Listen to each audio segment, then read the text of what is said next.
From the Mutual Newsroom in New York, Tokyo Radio says acceptance of Potsdam Proclamation coming soon. I repeat, Tokyo Radio says acceptance of Potsdam Proclamation coming soon. One moment, please.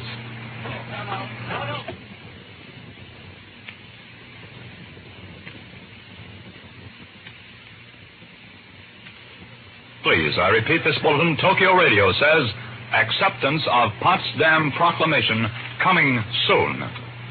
A bulletin from San Francisco. Tokyo Radio said today that an imperial message accepting the Potsdam Proclamation would be forthcoming soon.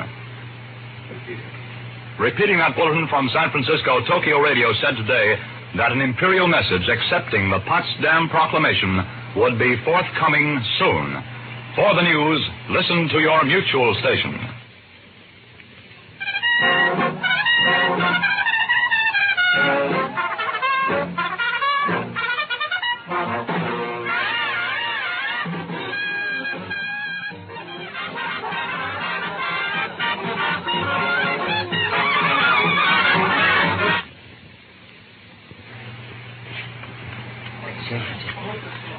From the Mutual Newsroom in New York, San Francisco, the International News Service.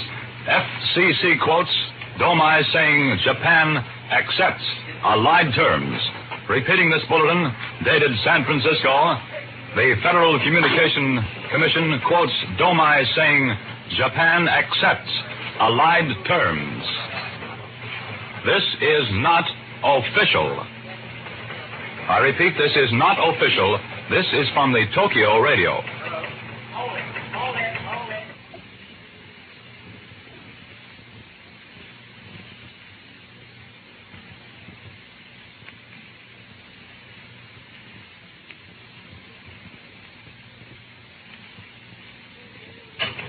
Just one moment, please.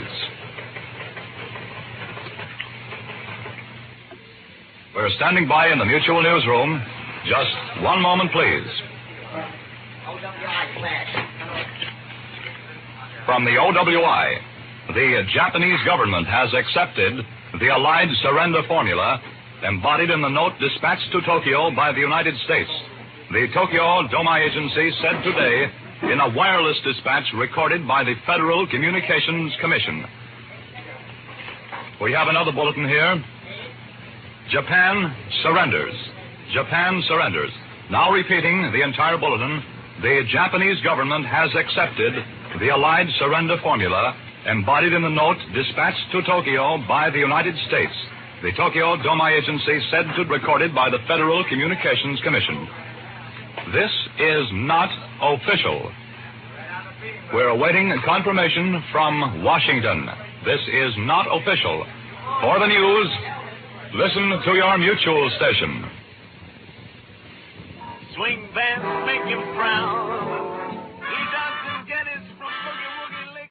I have received this afternoon a message from the Japanese government in reply to the message forwarded to that government by the Secretary of State on August 11th. I deem this reply a full acceptance of the Potsdam Declaration, which specifies the unconditional surrender of Japan. In the reply, there is no qualification. That it would probably be with us. We've been kept a number of times since then without getting it, but now it is here. The President announced at 7 p.m. today the unconditional and unqualified surrender of the Japanese. General Douglas MacArthur takes over as the Allied Supreme Commander and the man who will tell Emperor Hirohito just how to run Japan. General MacArthur will also accept the formal surrender for the United Nations, the United States acting as the country for the other members of the United Nations. That is the bulletin just given to us from the White House conference in Washington. We had received word a few moments ago that almost the entire cabinet had gone into the White House for the press conference and was on hand for this great announcement. Stay with us for further news coming to us regularly. General MacArthur, the man that so many hoped would be the gentleman in charge and would go over and take over the Japanese islands and supervise their performance until an election was held, has now been named the Allied Commander-in-Chief over Japan to command Emperor Hirohito. At the same time that our President was making the surrender announcement, Clement Attlee, Prime Minister of Great Britain, announced it in a broadcast over the international BBC broadcasting station, beamed to America. Word had been given us today that the announcement would be made concurrently in the 4 capitals of the United Nations, the 4 leaders of the United Nations.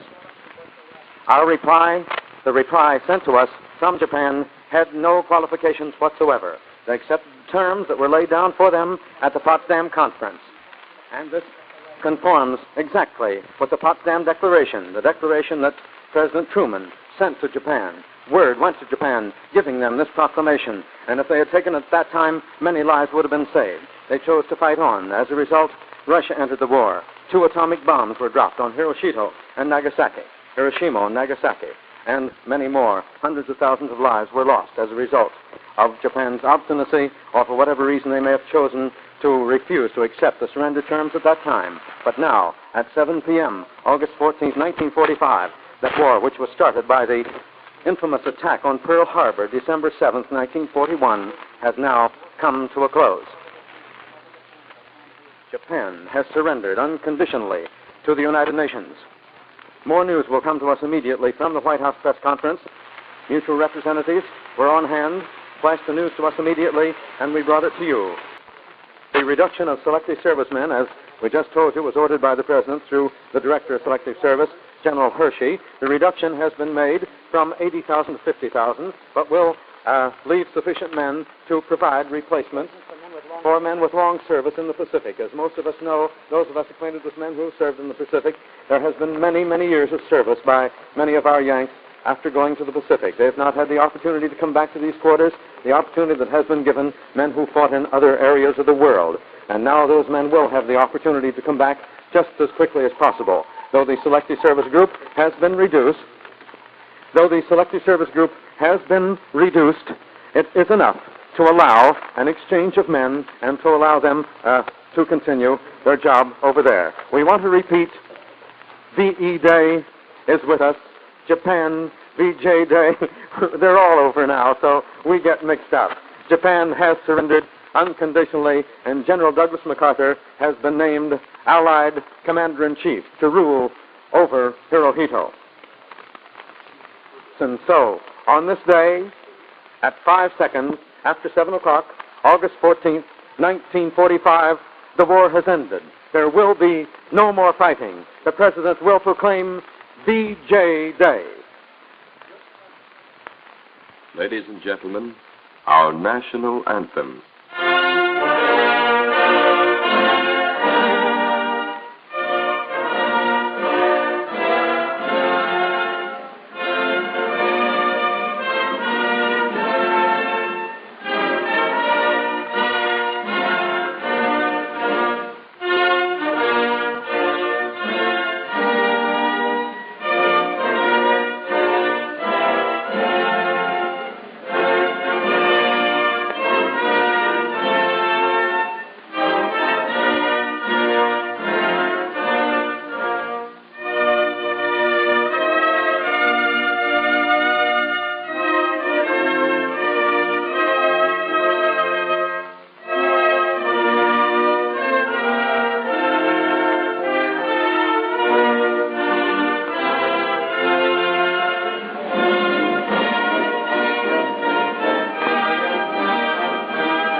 The riotous celebration with President Truman's announcement of the total Jap surrender, unconditional Jap surrender, touched off just an hour ago, has not diminished. If anything, it's increased. The triangle in front of us is solid with people celebrating, cheering, boys embracing girls, girls embracing boys, if you will, while the horns toot, the confetti flies, jubilation and excitement and joy fills the air. I stood in this corner as a kid at 1918 at the Armistice then and was whirled into excitement by seeing it. And I think, as memory recalls, this is even bigger, more stupendous, and more thoroughgoing. There's nothing but excitement and love of the moment in the air. They won't let me sleep. I'm going to get down here into the booth, or rather, into the hood of our NBC mobile unit to get away from that crowd noise for a minute and just see if we can pick a random person in a face from this crowd here and ask them to say a word. What's your name, sir? Oh, my name is George Kramer. You glad the war's over? I think it's the happiest day of my entire life. Here's a fellow in Coast Guard uniform. What's your name? Lee Cashin, U.S. Coast Guard, Yeoman Third Class, New York City. What I have to say can be summed up in only one word. What's that? Yippee! Oh, wait a minute. Our microphone. Here's the boy in blue. What's your name? Jim Porteris from Cleveland, Kentucky. Navy. U.S. Navy? U.S. Navy, that's right. You seen action? I certainly have, plenty of them. How do you feel? I feel very good. It's been a hard grind. I'm really glad that it's over. You're glad it's over. Here's a little lady being crushed by the boys. What's your name? Mrs. George Reed. Where are you from? New Haven, Connecticut. Are you glad the war's over? Marvelous. I'm so happy. Hey, Westfield! I have my son in the service. And he's going to come home that much sooner. I hope so. All right, and so say we all. August 1942, Guadalcanal. A year later, Ley and Salomao. A year after that, Guam was secured. And now August 1945, after 3 years and 8 months, the war is over. Here's a couple of boys in the uniform of one of our allies, United Nations. What is that? A bit of a Union Jack. That's what it is. These lads from the British Empire. What's your name, son? Ozzy Burnell. Where are you from? Great Britain, London. Are you glad to be here? You bet I like to know it. Are you glad the war's over? Yeah. Well, let's Hello, Popsy. Thanks very much. It's literally, ladies and gentlemen, it's confusion and madness here. I've got to try to just get out of this mob if I can't. Oh, hold it, brother. And try to see if I can. We're about 3 feet away from the boats now and sticking our head up out of the turret of the NBC mobile unit, looking down to the south, way down to 40th Street, 38th Street. It's a mass of solid humanity. Right above us is the electric motograph of the New York Times building, which first flashed to this crowd here the news of President Truman's announcing of Jap surrender. The cause of the increased cheers at this moment is an impromptu parade. And how a parade can negotiate here is one of the modern miracles of the world. It must have some energy of its own, because in this mass of people, it still acts as a phalanx, and they're pushing themselves forward and making an impromptu parade here with someone carrying aloft the Stars and Stripes. There's a song going on right below me. Let's listen.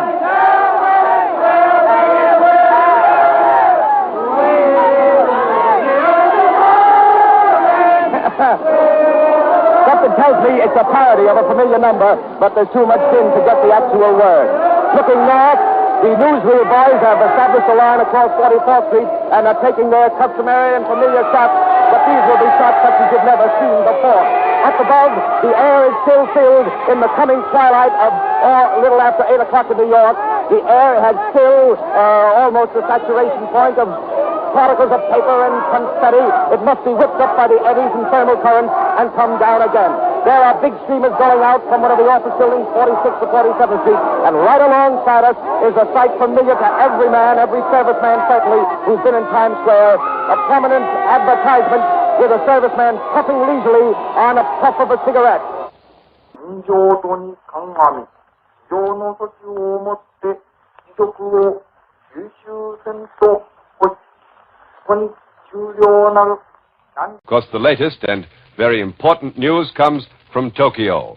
The rescript from Emperor Hirohito, his message to the people of Japan, in which he tells them that their cause is lost. And I will read as much of the text as we have now in our headquarters here in New York, a text which will be coming in slowly since the Japanese translation must be made. The reports we are getting are coming from the Federal Communications Commission listening post, and the translations, as I said, are necessarily slow since Japanese is a difficult language. At least I would presume it's so since I have trouble on occasion with English. However, the rescript from His Imperial Majesty Hirohito of Japan begins, "To our good and loyal subjects, pondering deeply the general trends of the world and the actual conditions in our empire today, we have decided to effect a settlement of the present situation by resorting to an extraordinary measure.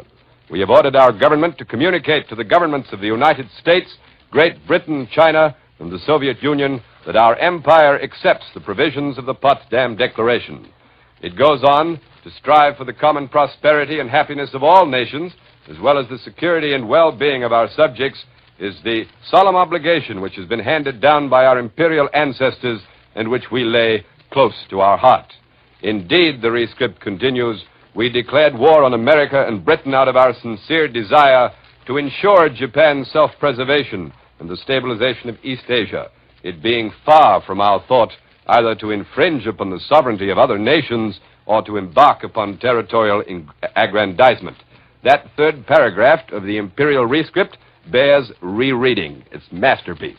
Indeed, says Emperor Hirohito, we declared war on America and Britain out of our sincere desire to ensure Japan's self-preservation and the stabilization of East Asia, it being far from our thought either to infringe upon the sovereignty of other nations or to embark upon territorial aggrandizement. While I read that third paragraph, a new paragraph has come into our CBS News headquarters, and the rescript continues. But now the war has lasted for nearly 4 years. Despite the best that has been done by everyone, the gallant fighting of the military and naval forces, a diligence and assiduity of our servants of the state, emperors talk that way, and the devoted service of our 100 million people, the war situation has developed not necessarily to Japan's advantage, while the general trends of the world have all turned against our interest. The translations of the rescript are coming in more rapidly now. We have another paragraph already, and it continues, moreover, the enemy has begun to employ a new and most cruel bomb, the power of which to do damage is indeed incalculable, taking the toll of many innocent lives. Should we continue to fight, Hirohito continues, it would not only result in an ultimate collapse and obliteration of the Japanese nation, but also it would lead to the total extinction of human civilization. Here, perhaps for the first time, we get at the core of this sudden collapse of Japan. There will always be arguments, perhaps in the history books that are written in the years and the centuries to come, as to what was the final weight that broke Japan. But here Hirohito indicates that our atomic bomb, which he describes as an instrument so powerful and so damaging that its effect is incalculable. Should we continue to fight, he says, it would not only result in an ultimate collapse and obliteration of the Japanese nation, but also it would lead to the total extinction of human civilization. We know that 2 atomic bombs dropped on Japan, one at Hiroshima, one at Nagasaki. We have the official reports, as the reconnaissance photographs showed them to be damage in one instance of 60%, in the other instance of 30%. But I don't think any of us yet have had sufficiently detailed reports from Japan to get a real idea of the power of this bomb. We can only guess that it must be a frightful thing, because we know that it vaporized a steel tower on which it was hung when it was first tested out in the deserts of the West in America.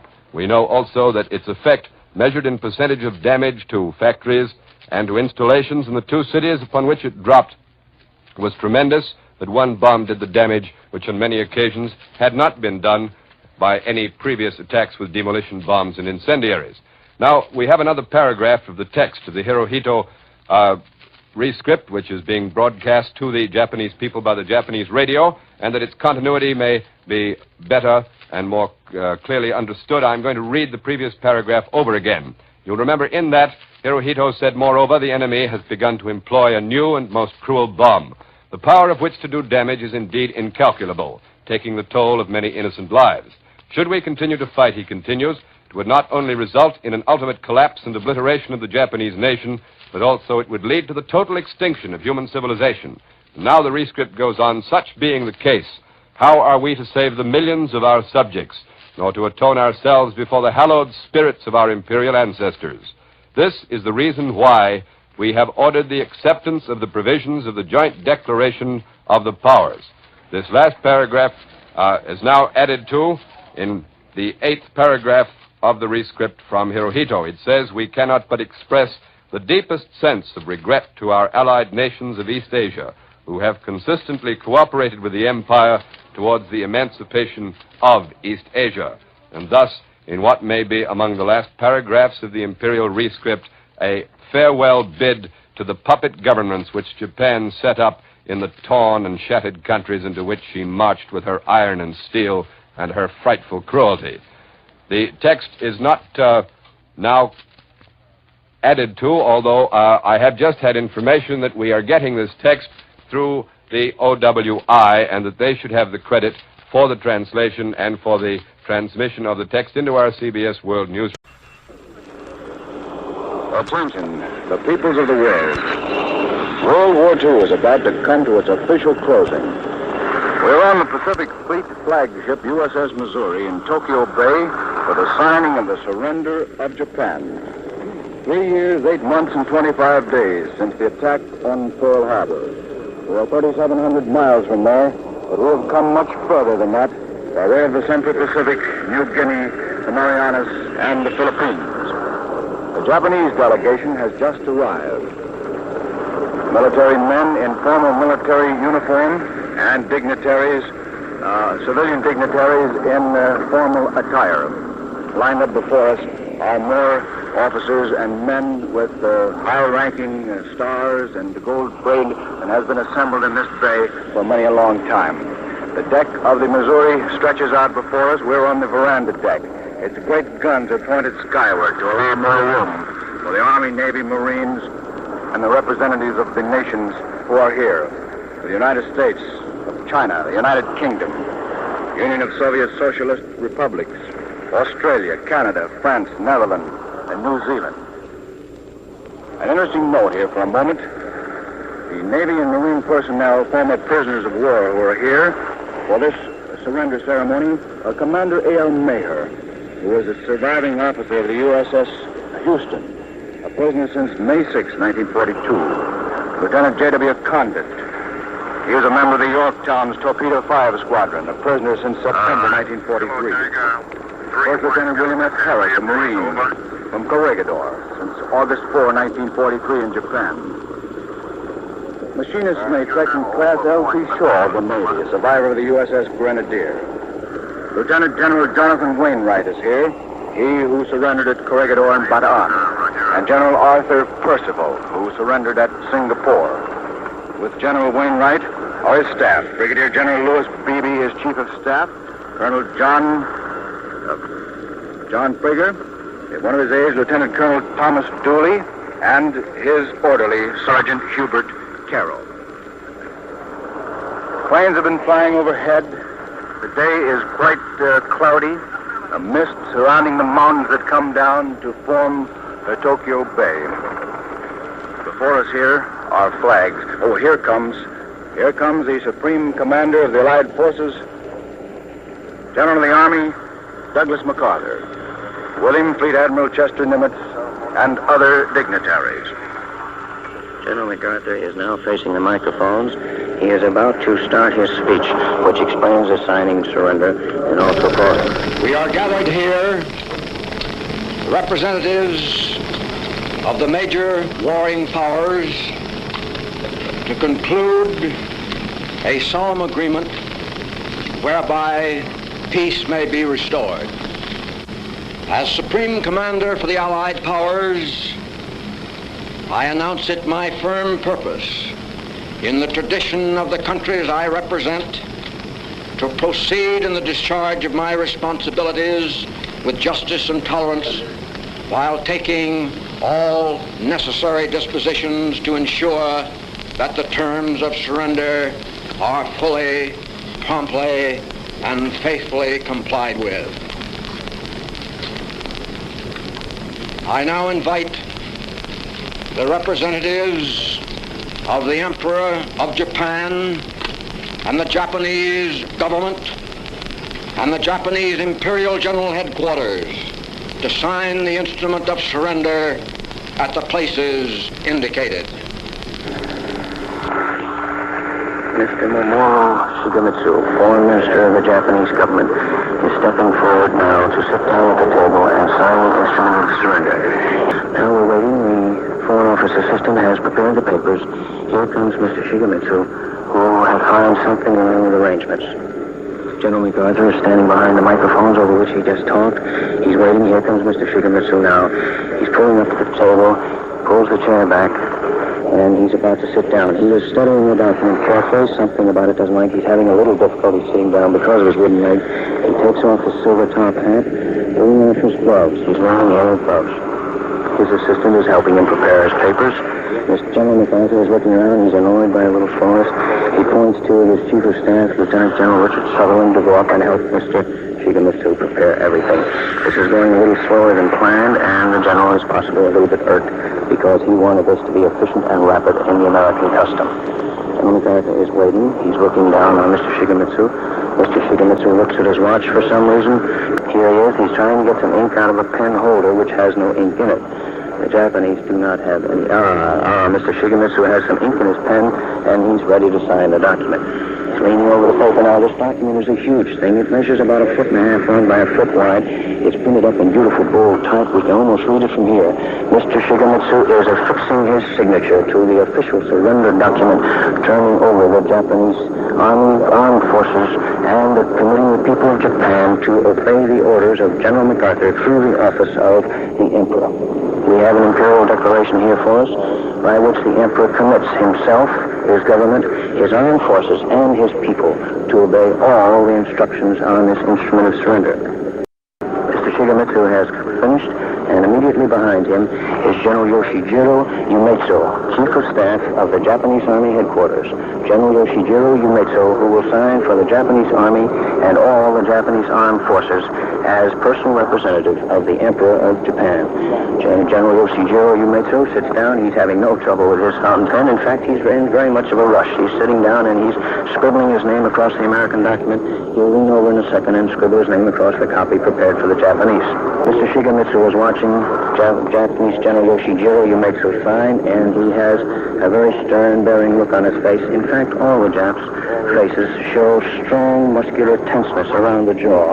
This ceremony is not at all pleasing to them, and yet at the same time I must say that the victors, the allies gathered here, the admirals, the generals, and those men, those correspondents who represent the newspapers and radios of the world, there isn't a man here who has any feeling of exultation.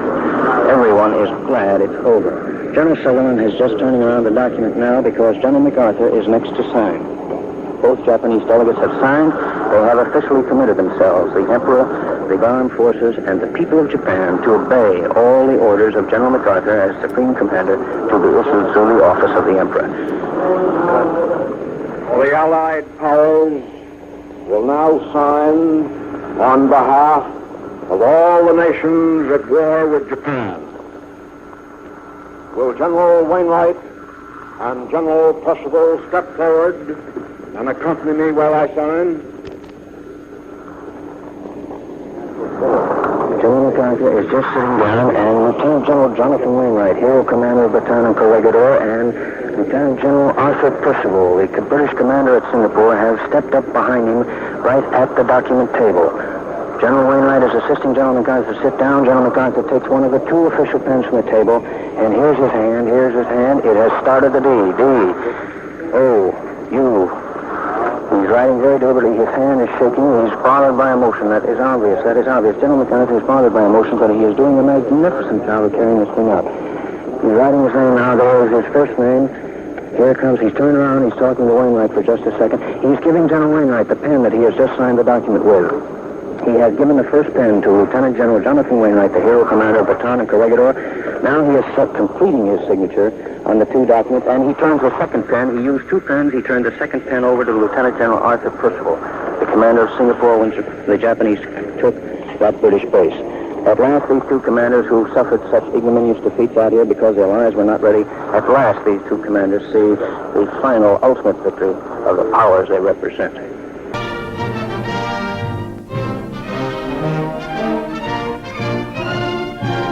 For the forces of the United States itself, Admiral Chester Nimitz signs. Behind Nimitz are the Third Fleet's Admiral Halsey and Admiral Sherman, famed amphibious commander.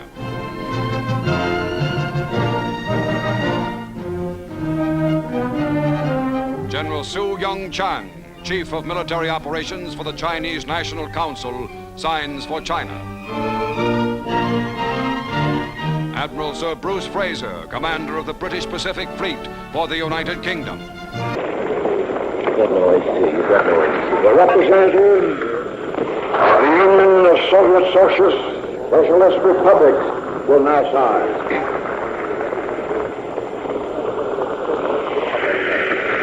Lieutenant General Kuzma Nikolaevich Dorodlenko. Lieutenant General Kuzma Nikolaevich Dorodlenko. And he is calling forward 2 men to flank him as army men. 3 men, 4 men, sorry. No, 3 men, 3 men. 1 Navy, 1 Russian Air Force, and 1 Russian Army. And they are all huge men, absolutely stalwart, magnificent specimens. They're beautiful dark brown uniform with blue trousers. The blue trousers have red stripes on them. His cap bears the red tabs of the staff officer of the Russian government. He is now signing very rapidly, very efficiently. He's wasting not a second at the papers. He finds himself a little uncomfortable, so he picks up the chair and slides it around while he's sitting in it. He's now signing the other side of the instrument of surrender, which commits all of Japan to the orders of General MacArthur.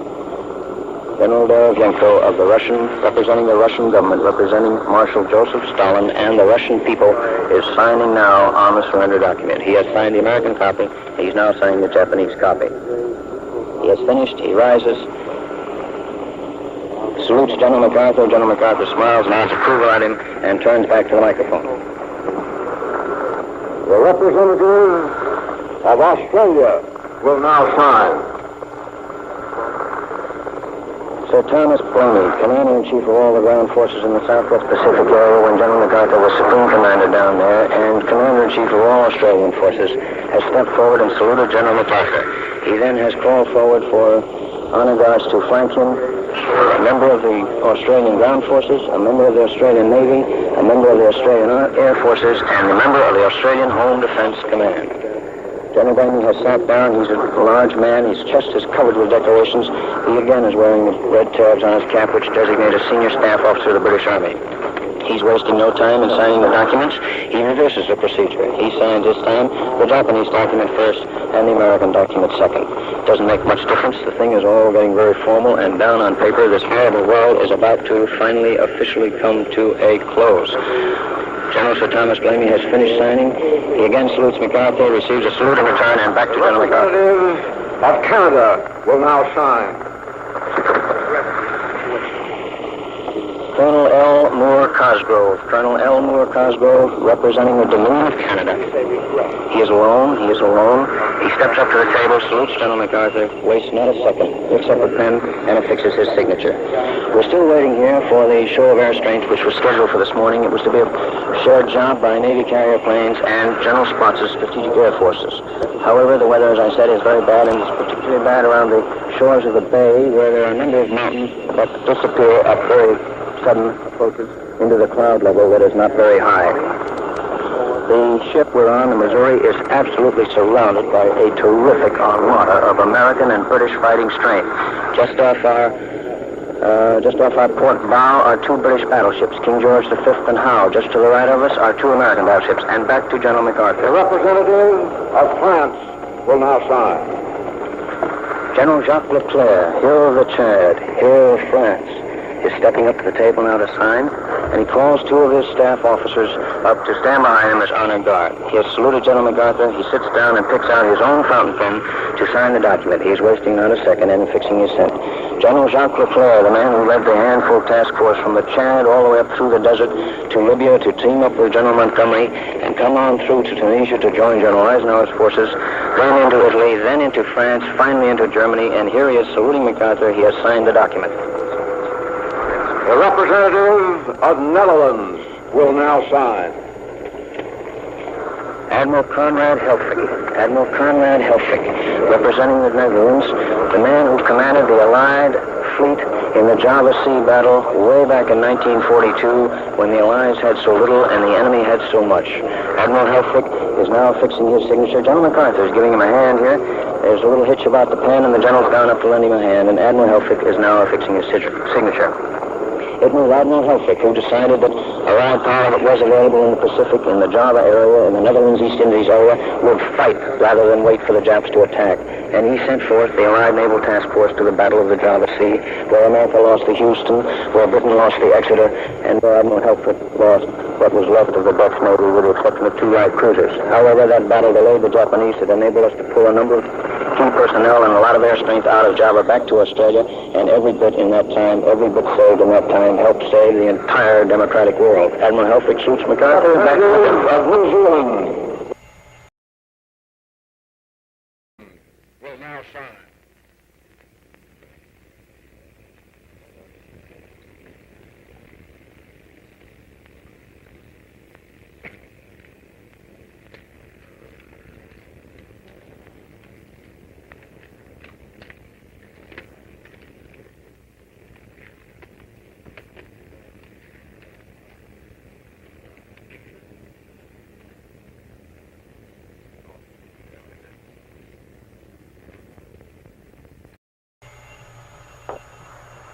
Air Vice Marshal, I just finished his signature. He turns and salutes gentleman's eyes with all nods. Back to MacArthur.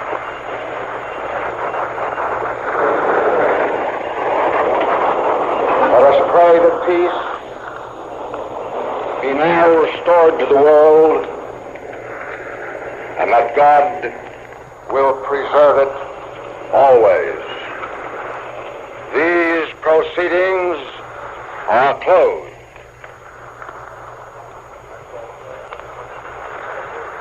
So now we have peace in the world.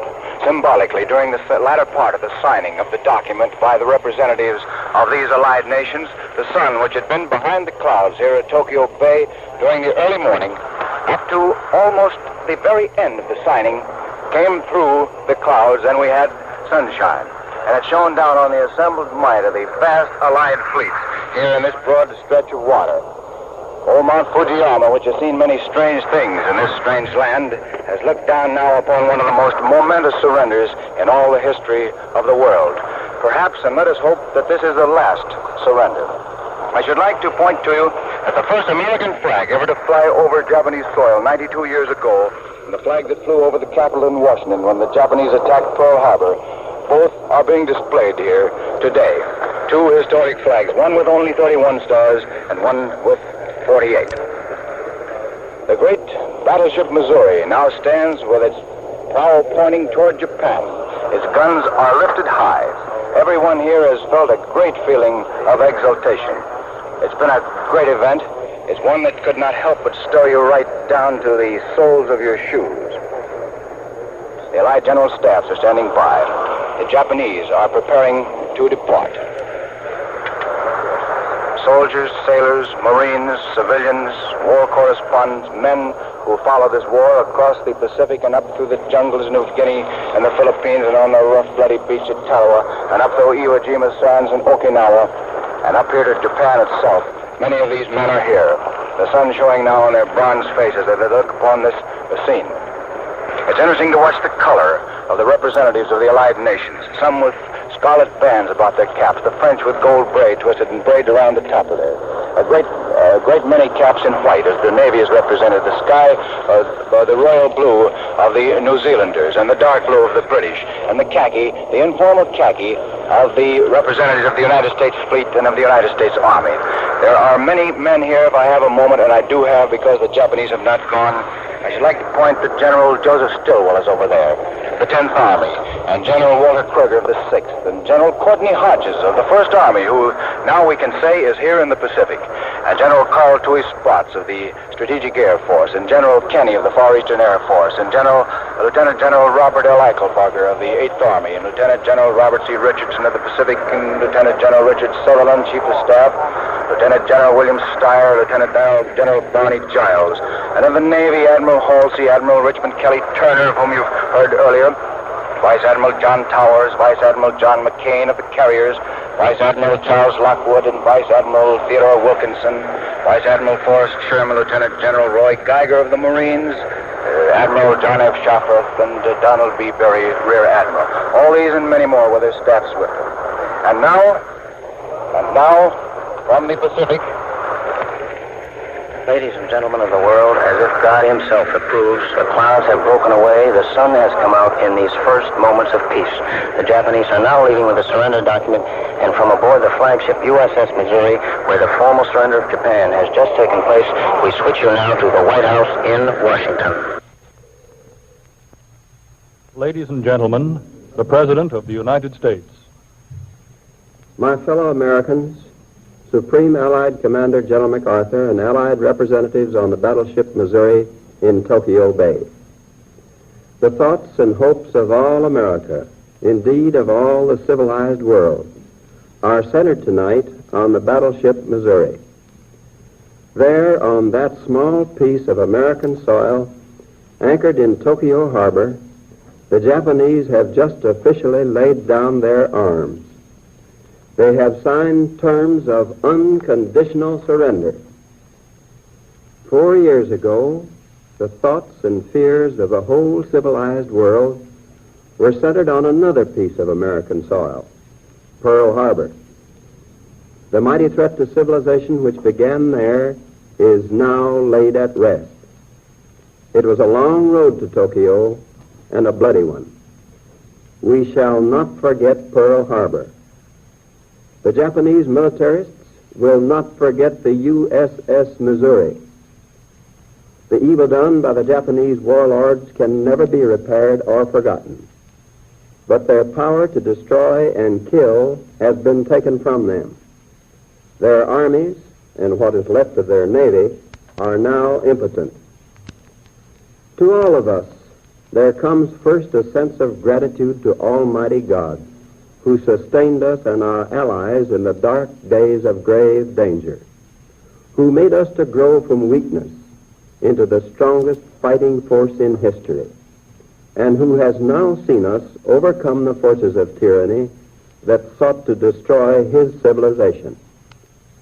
God grant that in our pride of this hour, we may not forget the hard tasks that are still before us, that we may approach these with the same courage, zeal, and patience with which we faced the trials and problems of the past 4 years.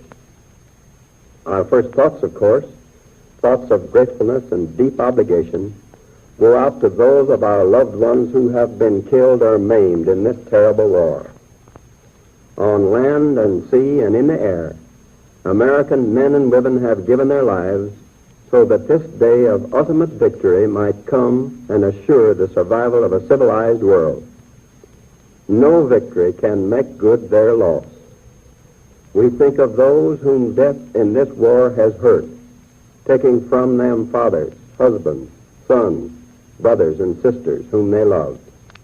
No victory can bring back the faces they long to see. Only the knowledge that the victory which these sacrifices have made possible will be wisely used can give them any comfort. It is our responsibility, ours the living, to see to it that this victory shall be a monument worthy of the dead who died to win it. We think of all the millions of men and women in our armed forces and merchant marines all over the world who, after years of sacrifice and hardship and peril, have been spared by providence from harm. We think of all the men and women and children who during these years have carried on at home in lonesomeness and anxiety and fear. Our thoughts go out to the millions of American workers and businessmen, to our farmers and miners, to all those who have built up this country's fighting strength and who have shipped to our allies the means to resist and overcome the enemy. Our thoughts go out to our civil servants and to the thousands of Americans who, at personal sacrifice, have come to serve in our government during these trying years. To the members of the Selective Service Board and Ration Board, to the civilian defense and Red Cross workers, to the men and women in the USO and in the entertainment world, to all those who have helped in this cooperative struggle to preserve liberty and decency in the world. We think of our departed gallant leader, Franklin D. Roosevelt, defender of democracy, architect of world peace and cooperation. And our thoughts go out to our gallant allies in this war, to those who resisted the invaders, to those who were not strong enough to hold out, but who, nevertheless, kept the fires of resistance alive within the souls of their people, to those who stood up against great odds and held the line until the United Nations together were able to supply the arms and the men with which to overcome the forces of evil. This is a victory of more than arms alone. This is a victory of liberty over tyranny. From our war plants rolled the tanks and planes which blasted their way to the heart of our enemy. From our shipyards sprang the ships which bridged all the oceans of the world for our weapons and supplies. From our farms came the food and fiber for our armies and navies and for our allies in all the corners of the earth. From our mines and factories came the raw materials and the finished products, which gave us the equipment to overcome our enemies. But back of it all were the will and spirit and determination of a free people who know what freedom is and who know that it is worth whatever price they had to pay to preserve it. It was the spirit of liberty which gave us our armed strength and which made our men invincible in battle.